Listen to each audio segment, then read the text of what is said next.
اعوذ باللہ من الشیطان الرجیم بسم اللہ الرحمن الرحیم۔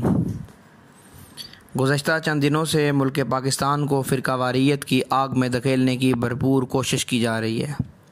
اللہ اللہ کر کے حکومتی اداروں، سیکورٹی اداروں اور افواج پاکستان کی دن رات کی کاوشوں اور قربانیوں کے بعد ملک کا امن بحال ہوا تھا۔ اب اس امن کو سبوتاژ کرنے کی پوری کوشش کی جا رہی ہے۔ ایک ملک دشمن، اہل بیت دشمن، ناسبی مولوی آصف اشرف جلالی کچھ عرصے سے خاندان اہل بیت سے بغض کا اظہار کر کے محبان اہل بیت کے جذبات کو مجروح کر رہا ہے۔ حالیہ دنوں میں اس نے خاتون جنت شہزادی کونین مصداق سورہ کوثر دختر رسول خدا حضرت فاطمہ زہرا سلام اللہ علیہا کی شان اقدس میں انتہائی نازیبا اور نامناسب الفاظ کہے۔ وہ بی بی کہ جس کی سیرت دین اسلام کا حصہ ہے، وہ بی بی جس کی گفتار، کردار، رفتار شریعت مقدسہ بنتی ہے، اس بی بی کے متعلق کہا کہ وہ خطا پر تھیں، یعنی العیاذ باللہ خطا کار تھیں۔ یہ کلمات، یہ الفاظ انتہائی ناقابل برداشت ہیں۔ میں خراج تحسین پیش کرتا ہوں علماء اہل تسنن کو اور مشائخ اہل تسنن کو کہ جنہوں نے اس ملک دشمن، اہل بیت دشمن، ناسبی مولوی آصف اشرف جلالی کی سازش کو بانپتے ہوئے اسے مدلل جواب دیے اور اس کی بھرپور انداز میں مذمت کی اور اسے خوارج کا گروہ یا خوارج کا فرد کہا۔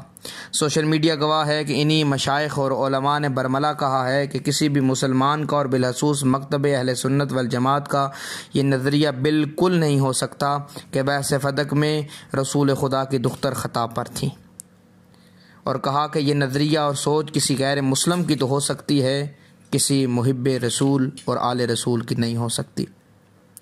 مکتب تشیع کے علماء، اعلام اور بزرگان نے بھی بھرپور علمی انداز سے اسے جواب دیے۔ میں ایک طالب علم ہونے کی حیثیت سے آپ سامعین کی توجہ اس مسئلے کے دوسرے اور اصلی رخ کی طرف کروانا چاہتا ہوں۔ یہ مولوی آصف اشرف جلالی ہے کون؟ آپ کو یاد ہوگا کچھ عرصہ پہلے لبیک یا رسول اللہ نامی ایک تنظیم نے اچانک جنم لیا۔ ختم نبوت کے معاملے پہ انہوں نے جد و جہد کا آغاز کیا، دھرنے دیے، پھر بعد جلاؤ گراؤ، طوفان بدتمیزی تک جا پہنچی، اور اسی دوران بیرونی فنڈنگ کے معاملے پہ اس تنظیم کے مرکزی عہدیداران میں شدید اختلاف ہوا اور آصف اشرف جلالی کا موقف تھا کہ فنڈز کا میں زیادہ حقدار ہوں کیونکہ لاہور کے مرکزی دھرنے کی قیادت میں کر رہا تھا۔ اس وقت اس شخص نے حکومتی اداروں سے ٹکراؤ کا اعلامیہ جاری کیا۔ یہ وہی آصف اشرف جلالی ہے جس نے افواج پاکستان جو اس ملک کے پاسباں ہیں ان کے خلاف اعلان جنگ کیا تھا، افواج پاکستان کو غدار کہا تھا۔ یہ وہی شخص ہے جو ملک کی پولیس اور سیکورٹی اداروں کے اہلکاروں کو تشدد کا نشانہ بنانے کا اعلان کرتا ہے۔ یہ وہی آصف اشرف جلالی ہے جو صحافی برادری کہ جن کا ملک کے امن میں ایک اہم کردار اور حصہ ہے، انہیں مارنے، پیٹنے اور ان سے بدتمیزی کرنے کے اعلانات کرتا ہے۔ مگر میں سلام پیش کرتا ہوں ریاستی اداروں کو، سیکورٹی اداروں کو، افواج پاکستان کو کہ جن کی دور اندیشی اور بہترین حکمت عملی سے مولوی آصف اشرف جلالی کو اس کے اعلیٰ کاروں سمیت ناکام اور نامراد کر دیا گیا تھا۔ ہمسایہ ملک بھارت جہاں سے پاکستان کو کمزور کرنے والوں کی مالی امداد کے ساتھ ساتھ انہیں مشورے بھی دیے جاتے ہیں، انہیں ٹاسک بھی دیے جاتے ہیں، اس بار ملک دشمن عناصر نے مولوی آصف اشرف جلالی کو فرقہ واریت، دہشت گردی کو پھیلانے کا ٹارگٹ دیا ہے۔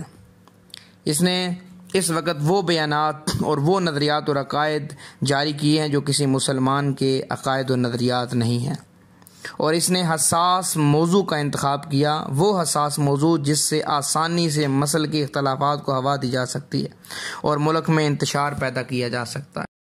لیکن مجھے حیرانگی اس بات پہ ہے کہ ریاستی ادارے سب کچھ جاننے کے باوجود اس شخص کے خلاف کارروائی نہیں کر رہے۔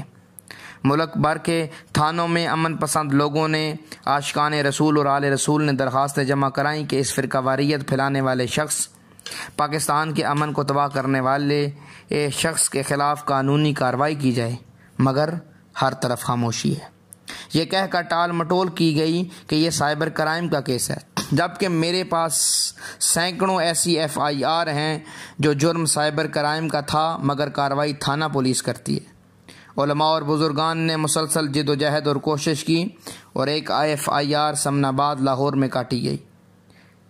میں حیران ہوں سیکورٹی اداروں پہ کہ جو ایف آئی آر کاٹی گئی اس کی حیثیت کیا ہے، جبکہ اس شخص کا جرم کتنا بڑا ہے اور اس ایف آئی آر کی ویلیو اور حیثیت کیا ہے۔ ہم پرامن انداز سے اور قانونی اور آئینی طریقہ کار سے ایسے ملک دشمن اور فرقہ واریت کو پھیلانے والے لوگوں کا مقابلہ کرنا چاہتے ہیں۔ ہمارا یہ پرامن طریقے سے مطالبہ صرف اس لیے تھا کہ ملک بھر کو فرقہ واریت کی جنگ میں جانے سے ہم بچانا چاہتے ہیں۔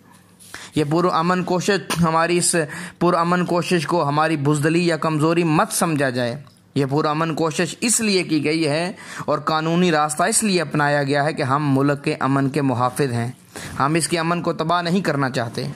یہ جد و جہد اس لیے کی گئی ہے سیکورٹی اداروں کی قربانیوں، پولیس کی قربانیوں اور افواج پاکستان کی قربانیوں کو ہم ضائع نہیں ہونے دیں گے، ورنہ پاکستان کی تاریخ گواہ ہے کہ جب شیعان اہل بیت اپنے حق کے حصول کے لیے میدان میں اتر آئیں تو حکومتیں گھٹنے ٹیکنے پہ آ جاتی ہیں۔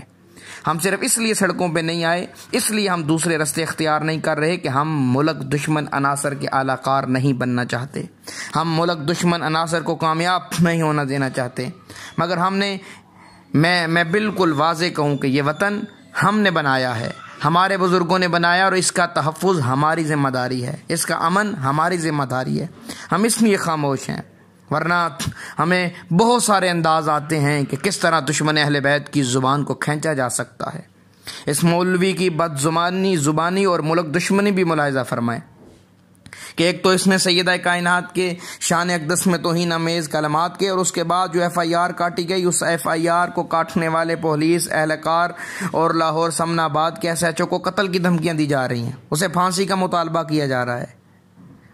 عجیب در عجیب ہے کہ کیا قانونی کارروائی کرتے ہوئے جو ایف آئی آر کاٹی گئی ہے کیا یہ جرم ہے؟ اور عجیب یہ ہے کہ پولیس اہلکاروں کو کوڑے مارنے کا یہ حکم سنا رہا ہے۔ کیا ریاستی ادارے اب بھی خاموش رہیں گے؟ کیا یہ اس کے بیانات کہ ایس ایچ او کو پھانسی چڑھا دیا جائے، انہیں کوڑے مارے جائیں، کیا یہ بیانات حکومتی ریٹ کو چیلنج نہیں ہے؟ کیا یہ شخص پولیس کے جوانوں کو قتل کرنے پہ لوگوں کو نہیں اکسا رہا؟ کیا یہ اشتعال نہیں پیدا کر رہا؟ کیا یہ ملک کے امن کو تباہ کرنے کے لیے کوششیں نہیں کر رہا؟ کیا یہ شخص پولیس کی ریٹ کو چیلنج نہیں کر رہا؟ کیا یہ ریاستی اداروں کو ڈرا اور دھمکا نہیں رہا؟ میں ریاستی اداروں کو بالکل واضح بتانا چاہتا ہوں، یہ وہی لوگ ہیں، یہ وہی ملا ہیں، جاہل ملا ہیں جن کے اشاروں پہ سلمان تاثیر جیسے فرد کا قتل ہوا۔ کیا اب بھی ریاستی ادارے اس انتظار میں ہیں کہ کسی ایس ایچ او کی لاش گرے تو پھر کارروائی کی جائے؟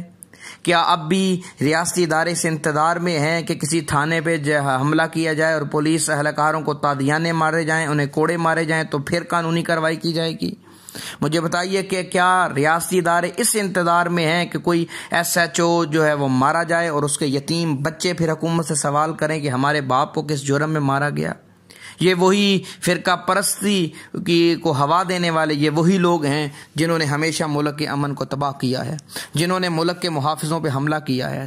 آپ توہین اہل بیت کی تو بات ایک سائڈ پہ رکھیے، کیا توہین اہل بیت کے بعد یہ ملک میں فرقہ واریت کا جرم نہیں کر رہا؟ میرا سوال ہے کہ کیوں خاموش ہیں اب تک ریاستی ادارے؟ کیا اس شخص کی پشت بنائی کرنے والے لوگ ریاستی اداروں سے زیادہ مضبوط ہیں؟ ہم جانتے ہیں کہ ایسے لوگوں کے جو فرقہ واریت کو، دہشت گردی کو پھیلانا چاہتے ہیں، ان کے معاون، ان کے مددگار اور ان کے پشت پناہ کون ہے، چاہے وہ پشت پناہ پنجاب اسمبلی میں ہوں یا بیرون ملک انڈیا اور اسرائیل میں ہوں۔ کیا وہ ریاستی اداروں سے مضبوط اور طاقتور ہیں؟ ہم مسلسل دیکھ رہے ہیں کہ پنجاب اسمبلی میں دہشت گردوں کے معاون اور اعلی کار اور دہشت گردوں کے ہاتھوں میں پلنے والے، دہشت گردوں کے ہاتھوں میں جوان ہونے والے لوگ اس وقت پنجاب اسمبلی میں موجود ہیں۔ ہم پاکستان کے امن اور سالمیت کو مقدم سمجھتے ہیں، اس لیے خاموش ہیں، ورنہ پنجاب اسمبلی میں موجود دہشت گردوں کو ہم ہر لمحہ دیکھ رہے ہیں، ہمیں ہر لمحہ وہ نظر آ رہے ہیں۔ ہم صرف اس لیے خاموش ہیں کہ قانونی ادارے کارروائی کریں۔ میں پھر کہہ رہا ہوں کہ ہمیں وہ حالات دکھائی دے رہے ہیں کہ ملک دشمن عناصر کے کہنے پہ اور اشاروں پہ یہ ملک میں جو دہشت گردی پھیلائی جا رہی ہے، فرقہ واریت پھیلائی جا رہی ہے، اس کے نقصان کا تحمل اس وقت عزیز نہیں کر سکتا۔ کیا پاکستان اور پاکستانی عوام ایک مرتبہ پھر فرقہ واریت کا تحمل کر سکتی ہے؟ کیا ہم ایک مرتبہ پھر دہشت گردی کی آگ میں چلے جائیں؟ کیا یہ پاکستانی قوم اس اہل اور قابل ہے کہ ہم دوبارہ دہشت گردی کے منہ میں چلے جائیں؟ اس لیے ہمیں امید ہے کہ قانونی ادارے اس شخص مولوی آصف اشرف جلالی اور اس کے نیٹ ورک کو جلد از جلد کیفر کردار تک پہنچائیں گے۔ ملت تشیع اور محبان رسول اور آل رسول ہر اس ادارے کے ساتھ ہیں جو ملک کے دفاع کو طاقتور کرے، جو ملک کی سالمیت اور امن کے لیے کوشاں ہیں۔ ان اداروں کے ساتھ کل بھی ہمارا تعاون تھا، آج بھی اور ہمیشہ وطن کی سالمیت کے لیے ہم ان کے ساتھ تعاون کرتے رہیں گے۔ السلام علیکم ورحمۃ اللہ وبرکاتہ۔